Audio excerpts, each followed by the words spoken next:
En los primeros segundos, justo cuando crees que ya conoces el miedo, una mano fría intenta atraparte desde debajo de la cama. Y al mirar, descubres que no es un monstruo ni un intruso, sino tu propio rostro mirándote desde la oscuridad, respirando al mismo ritmo que tú. Y esa imagen es la que me persigue desde aquella noche en que entendí que el horror no siempre viene de afuera. Porque todo comenzó en mi habitación, una habitación común, con paredes descascaradas por la humedad y un reloj que marcaba las 2:17 de la madrugada cuando desperté sobresaltado por la sensación de que alguien me observaba.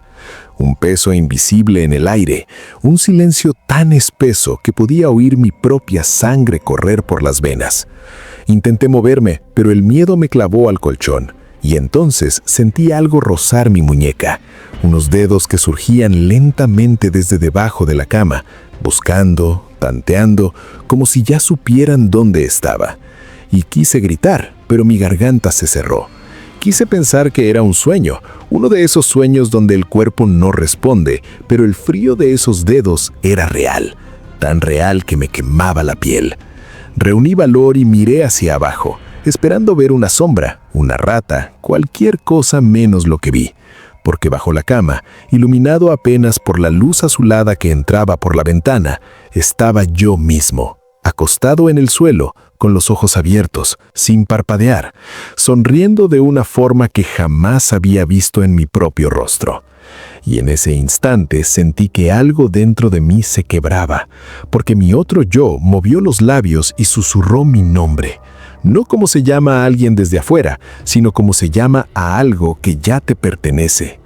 Y retiré la mano con violencia, incorporándome, jadeando, mientras él seguía ahí, inmóvil, observándome como si yo fuera el reflejo, no él, y quise convencerme de que era una alucinación, el resultado de semanas sin dormir desde la muerte de mi padre, desde aquel funeral donde sentí que algo me seguía desde el cementerio hasta casa, algo que no sabía nombrar, pero que ahora tenía mi cara.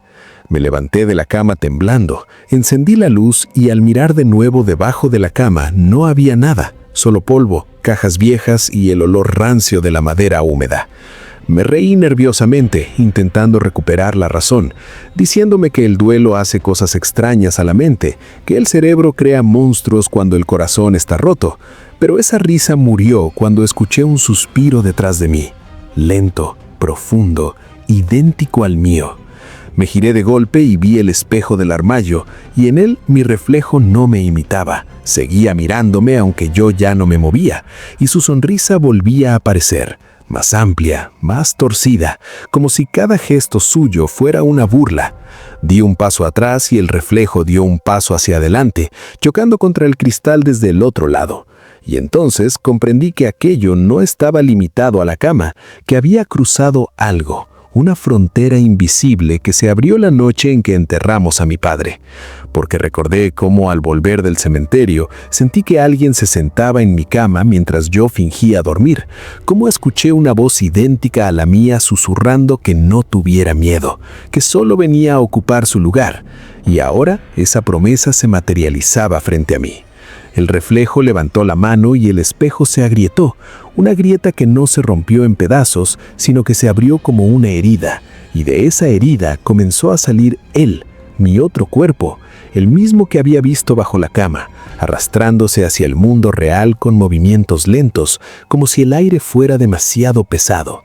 Y yo retrocedí hasta chocar con la pared, sin poder apartar la vista de esa versión mía que respiraba con dificultad, que olía a tierra húmeda y a encierro, como un cadáver recién desenterrado. Y cuando por fin salió por completo, se puso de pie frente a mí y me miró con una tristeza que me desarmó, porque en sus ojos no había solo maldad, había hambre, una necesidad profunda, y me dijo que llevaba mucho tiempo esperando, que la casa estaba vacía desde que papá murió, que alguien tenía que quedarse con todo, con los recuerdos, con la culpa, con el dolor, y que yo ya no era suficiente.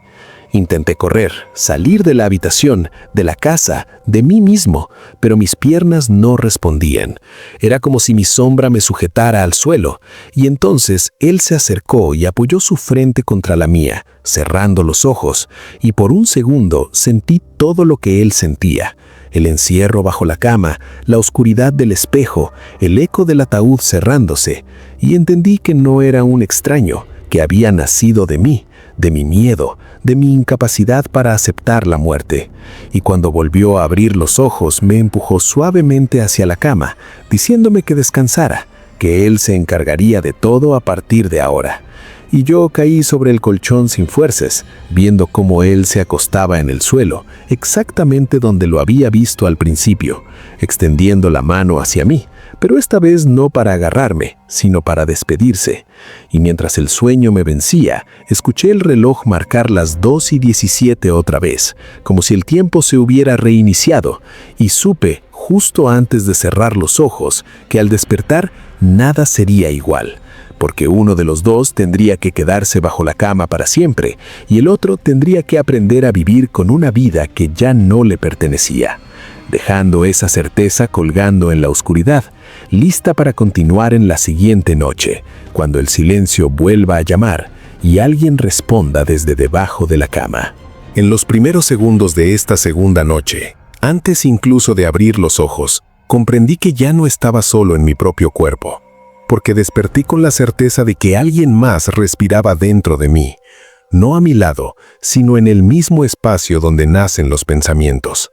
Y el miedo no llegó de golpe, sino como una marea lenta, pegajosa, que subía desde el pecho hasta la garganta, mientras el reloj volvía a marcar las 2:17, ese maldito número que ahora sentía grabado en los huesos.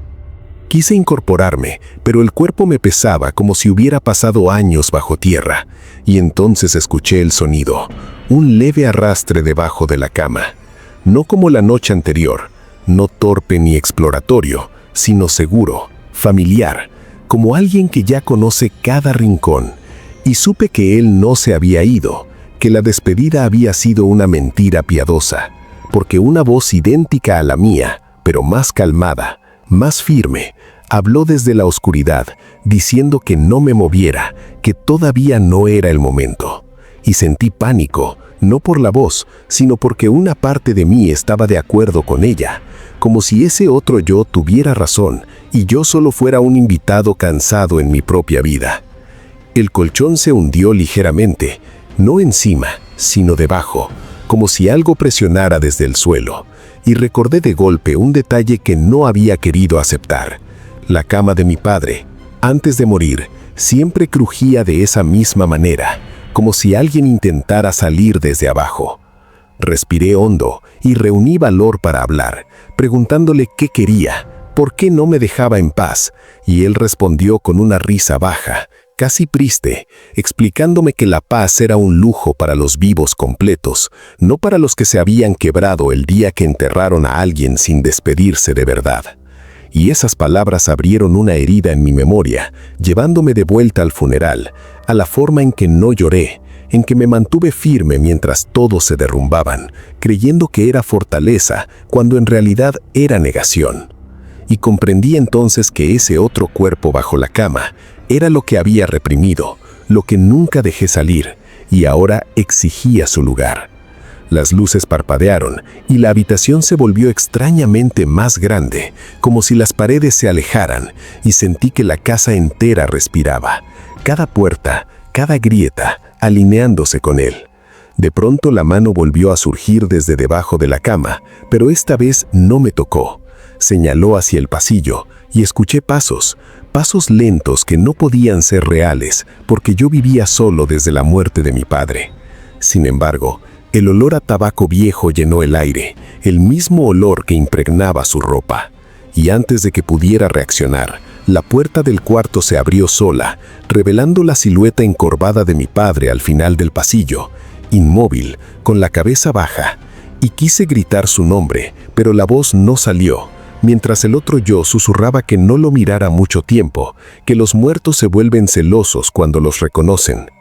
El corazón me golpeaba tan fuerte que pensé que iba a romper el pecho, y sentí como algo dentro de mí se desplazaba, como si mi conciencia fuera empujada hacia atrás, hacia un rincón oscuro, mientras otra voluntad tomaba el control de mis manos, de mis piernas, levantándome de la cama con movimientos que no sentía míos.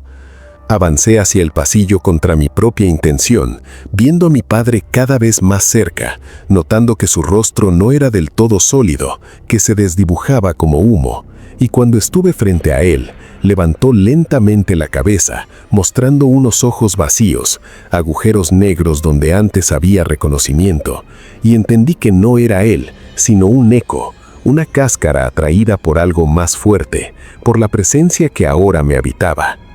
El otro yo habló a través de mi boca, diciéndole que ya no lo necesitaba, que la casa tenía nuevo dueño, y la figura de mi padre comenzó a desmoronarse, cayendo en el suelo como ceniza, y en ese instante sentí una mezcla insoportable de alivio y culpa, porque una parte de mí se alegraba de verlo desaparecer, y supe que esa parte era la que estaba ganando. Regresé a la habitación y caí de rodillas, recuperando el control por un segundo, lo suficiente para arrastrarme hasta el espejo del armario, donde vi mi reflejo cambiado, los ojos más oscuros, la sonrisa apenas contenida, y detrás de mí, reflejado también, estaba él, ya no bajo la cama, sino de pie, perfectamente alineado conmigo, como una sombra que por fin había aprendido a despegarse del suelo. Apoyó su mano en mi hombro y me dijo que el proceso había comenzado, que cada noche sería más fácil, que pronto no habría diferencia entre nosotros, y sentí un terror profundo, no por desaparecer, sino por la posibilidad de que en el fondo yo ya no quisiera luchar, porque mientras me hablaba, la casa se calmaba, el reloj dejó de sonar, el aire se volvió tibio, y por primera vez desde la muerte de mi padre, no sentí dolor, solo un vacío cómodo, peligroso, y mientras me dejaba caer contra la cama, exhausto, con su presencia envolviéndome como una manta oscura, entendí que la verdadera lucha no sería escapar de él, sino recordar quién era yo antes de necesitarlo, dejando esa batalla silenciosa preparada para la siguiente noche, cuando la cama vuelva a crujir y ya no sepa con certeza desde qué lado estoy despertando. En los primeros segundos de la tercera noche no desperté, sino que me di cuenta de que llevaba horas despierto sin saberlo, mirando el techo con los ojos abiertos mientras mis pensamientos se movían solos, ordenados, tranquilos, demasiado tranquilos para ser míos, y ese fue el primer indicio de que algo había cambiado de forma irreversible, porque el reloj ya no marcaba las 2:17, el reloj estaba detenido, como si el tiempo hubiera decidido no avanzar hasta que uno de los dos se viera. Intenté cerrar los ojos para huir hacia el sueño, pero una presión interna, suave y firme, me lo impidió, y entonces escuché mi propia voz hablándome desde dentro, no desde debajo de la cama ni desde el espejo, sino desde el centro de la cabeza, diciéndome que no luchara, que la resistencia solo prolongaba el dolor, y ese susurro despertó recuerdos que no eran míos, o que quizás siempre lo fueron, y yo nunca quise aceptar, recuerdos de mi infancia escondido bajo la cama cuando mis padres discutían, de la oscuridad convertida en refugio, del silencio como única defensa. Y comprendí con horror que él no había nacido la noche del funeral, sino muchos años atrás, creciendo lentamente en cada momento en que elegí no sentir, no hablar, no llorar. La cama crujió de nuevo, pero esta vez el sonido venía de arriba, como si alguien se sentara junto a mí, y sin poder mover la cabeza, sentí el peso a mi lado. Un peso cálido, casi reconfortante, una mano apoyándose en mi pecho, siguiendo el ritmo del corazón. Y esa cercanía me aterrorizó más que cualquier aparición, porque no había violencia, solo intimidad. Y la voz me dijo que siempre había estado ahí, cuidándome, tomando el dolor que yo no podía cargar, viviendo en la sombra para que yo pudiera parecer normal, fuerte, funcional. Y mientras hablaba, imágenes cruzaban mi mente como fragmentos de una película rota, mostrándome momentos en los que debería haberme derrumbado y no lo hice, noches en que pensé que había superado el miedo cuando en realidad solo lo había enterrado, y sentí una punzada de culpa al darme cuenta de que lo había usado como refugio sin reconocerlo jamás. Intenté incorporarme para mirarlo, pero mi cuerpo no respondió, y entonces el colchón se hundió más, como si él se acostara completamente lentamente a mi lado, alineando su respiración con la mía hasta que ya no pude distinguir cuál era cuál.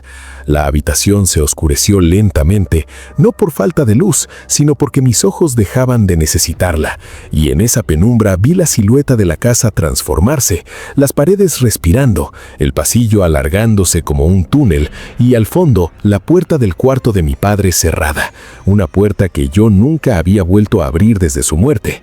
La voz me dijo que era hora, que no podíamos compartir el mismo espacio para siempre, que uno debía entrar y el otro quedarse, y el miedo me atravesó como un relámpago al entender que esa puerta no era solo una habitación, sino un límite, una tumba simbólica donde se guardan las cosas que no se quieren enfrentar.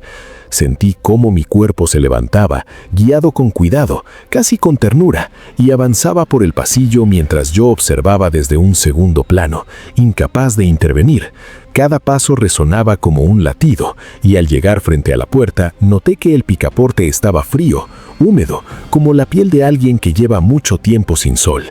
Y cuando la abrimos, un olor a encierro y medicamentos viejos inundó el aire, revelando el cuarto exactamente como lo dejamos el día que murió. La cama intacta, las sábanas estiradas, el vaso de agua a medio beber, el silencio cargado de palabras no dichas. La voz dentro de mí se volvió más suave, casi agradecida, diciéndome que ese era su lugar, que ahí pertenecía, que podía quedarse cuidando todo lo que yo no quise recordar.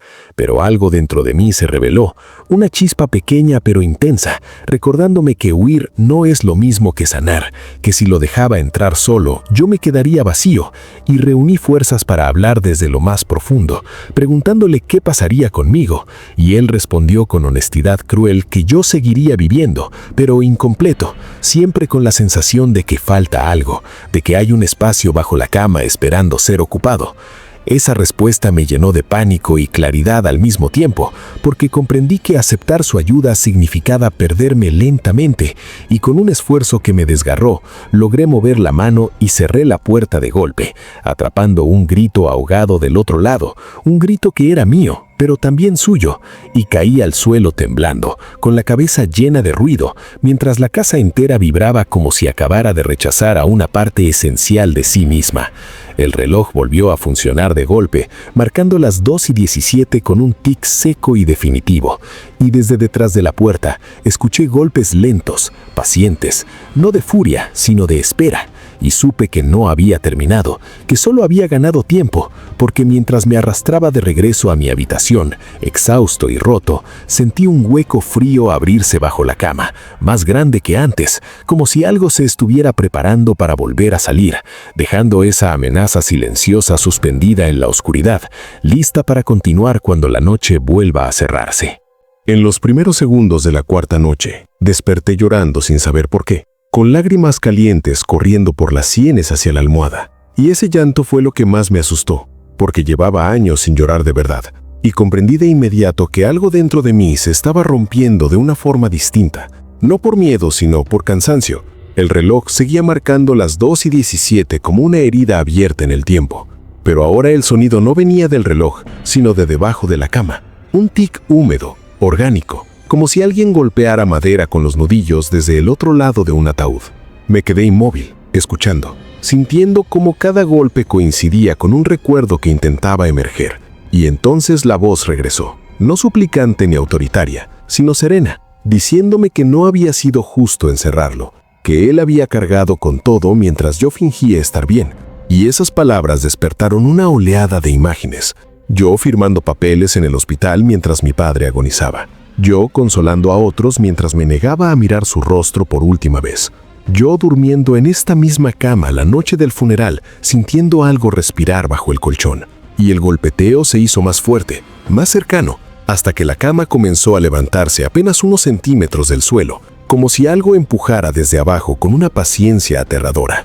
Quise levantarme, pero mis piernas temblaban, no de parálisis, sino de culpa, porque una parte de mí sabía que él tenía razón, que no era un intruso sino una consecuencia, y la voz continuó explicándome que el cuarto de mi padre no lo había rechazado, que él seguía ahí, esperando, que las cosas que no se enfrentan no desaparecen, solo cambian de forma. Y mientras hablaba, la madera bajo la cama se resquebrajó con un crujido largo, profundo, y una grieta oscura se abrió como una boca, dejando escapar un aire frío que olía a tierra y a medicamentos, el mismo olor de la habitación cerrada. Y de esa grieta surgieron primero los dedos, luego la mano completa, luego el brazo, no apresurados sino cuidadosos, como alguien que no quiere asustar, y yo retrocedí hasta chocar con la pared, incapaz de apartar la vista de esa versión mía que se reconstruía pieza por pieza, levantando finalmente la cabeza para mirarme con ojos cansados, no crueles, y esa mirada me desarmó más que cualquier amenaza,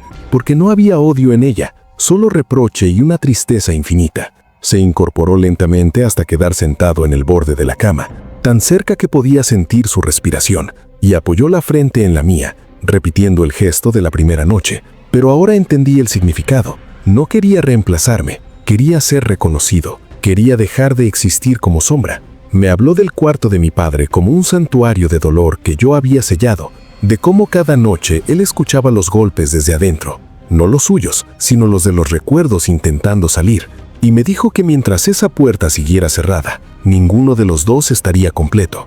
Sentí una presión en el pecho, como si el corazón quisiera escapar, y las lágrimas volvieron con más fuerza, porque comprendí que huir del dolor también había sido una forma de traición, y por primera vez desde que todo comenzó, me atreví a preguntarle qué pasaría si abría la puerta, y él respondió que dolería, que habría gritos, que el miedo no desaparecería, pero que al final uno de los dos podría descansar de verdad.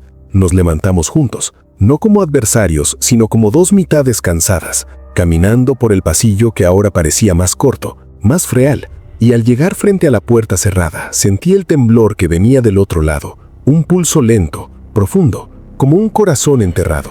Apoyé la mano en el picacorte y dudé, porque supe que al abrir no solo enfrentaría la muerte de mi padre, sino la imagen de quién había sido yo durante todo este tiempo.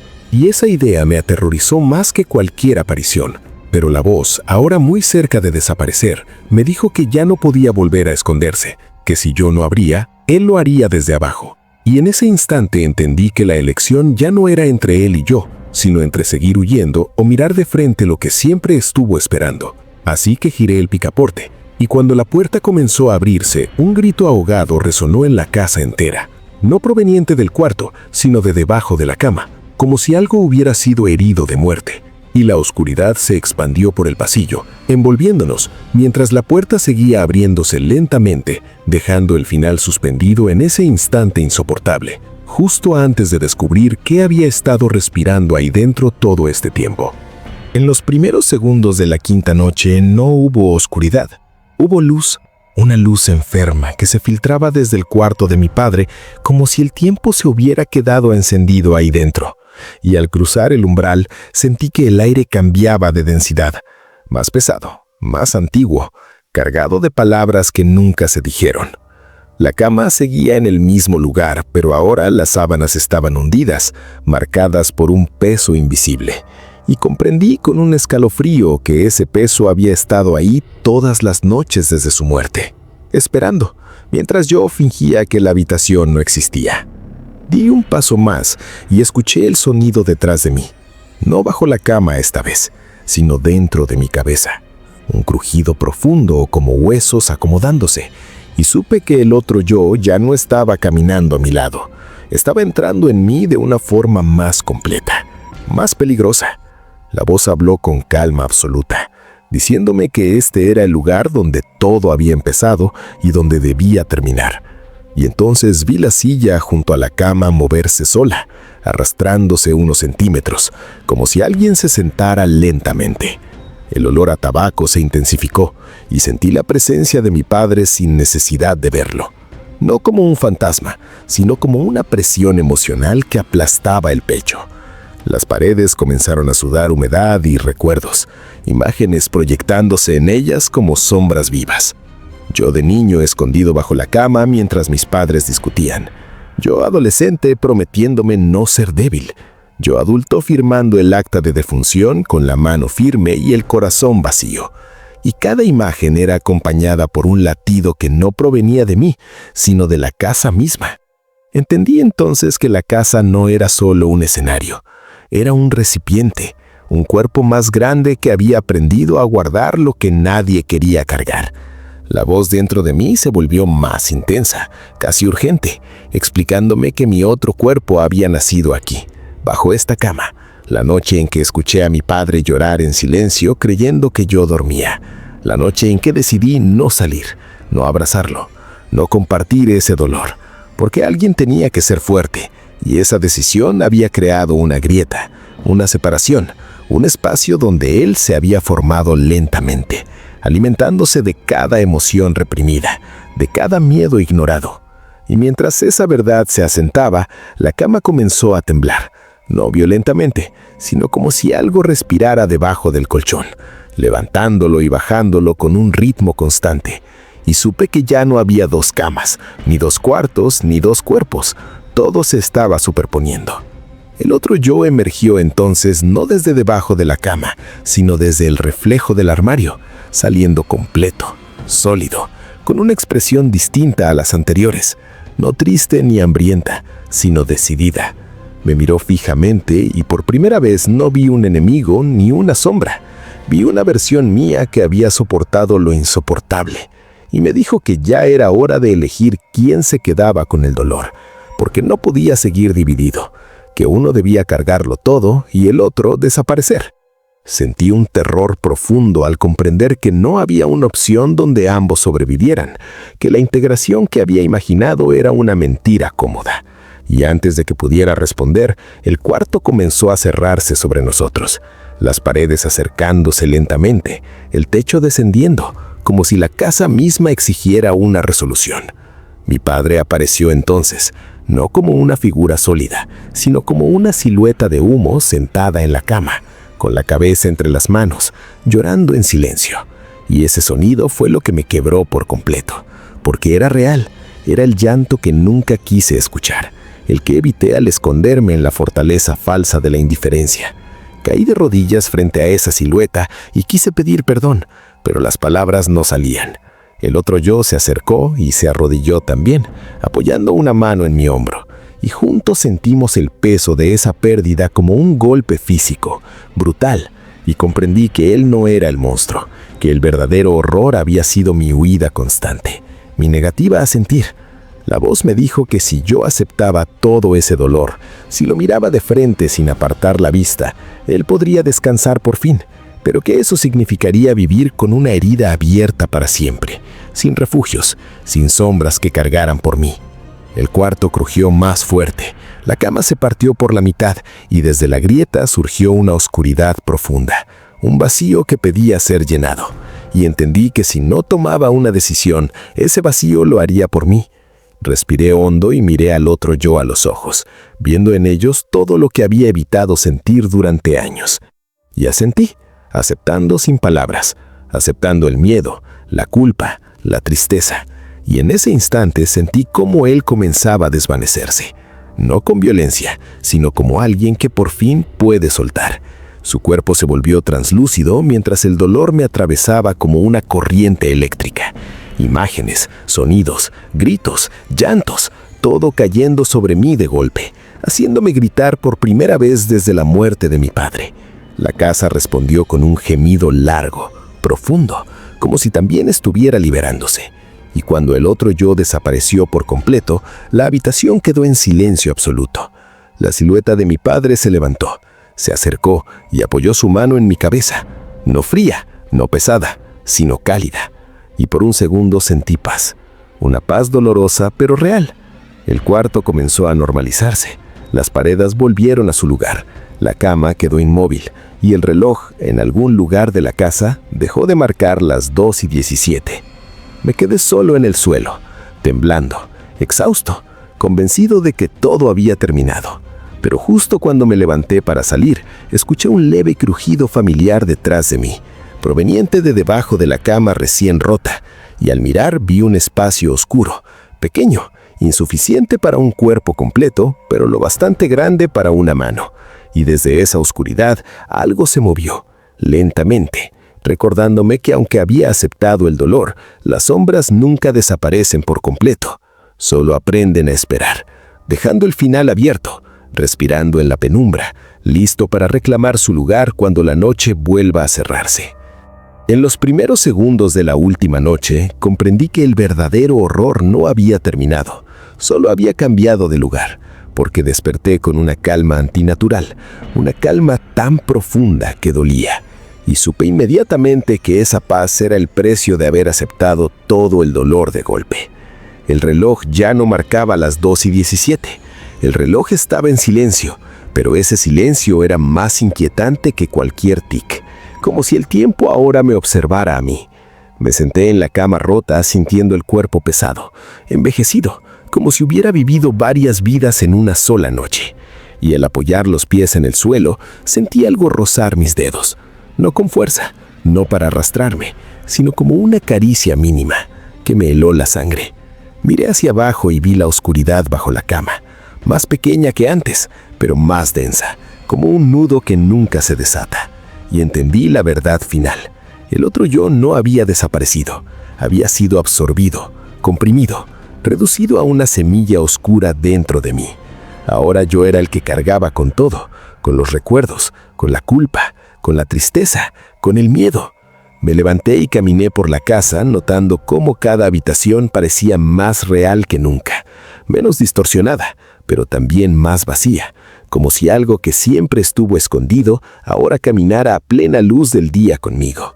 Pasé frente al cuarto de mi padre y por primera vez la puerta estaba abierta, normal, silenciosa, sin pulsaciones ni gritos.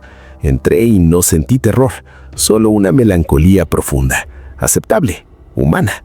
Me senté en la cama y respiré, permitiéndome sentirlo todo sin huir. Y por un momento pensé que realmente había ganado, que el ciclo se había roto, pero entonces escuché el sonido. Un sonido suave, casi imperceptible, proveniente del pasillo. Un arrastre lento, no desde debajo de la cama, sino desde detrás de mí. Y al girarme vi mi reflejo en el espejo del armario, mirándome con mis mismos ojos cansados, sin sonrisa, sin burla, solo observando. Y el reflejo levantó la mano un segundo después que yo, una fracción mínima de retraso que confirmó lo que más temía, que la sombra ya no necesitaba esconderse bajo la cama, porque ahora vivía conmigo, integrada, despierta, paciente.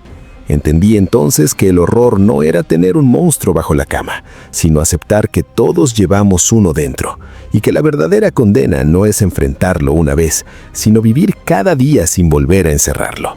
El reflejo parpadeó, y por primera vez me imitó perfectamente. Cerré los ojos sabiendo que a partir de ahora no habría golpes en la madera ni manos saliendo de la oscuridad, solo decisiones, silencios y noches largas donde tendría que vigilarme a mí mismo. Regresé a mi habitación, me acosté sobre el colchón dañado y dejé que la oscuridad me envolviera, no como enemiga, sino como algo que debía aprender a controlar. Y justo antes de dormir, cuando pensé que todo había terminado, sentí claramente una respiración que no era solo mía, acompasándose con la mía, desde dentro, susurrándome que ahora el turno de vigilar era mío, dejando esa última certeza clavada en la mente. Porque algunas historias no terminan cuando se apaga la luz, sino cuando alguien más decide mirar debajo de su propia cama. Y si llegaste hasta aquí y sentiste ese escalofrío, suscríbete ahora, porque la próxima podría no quedarse solo en la pantalla. Si esta historia te hizo sentir miedo, suscríbete ahora, porque la próxima podría no quedarse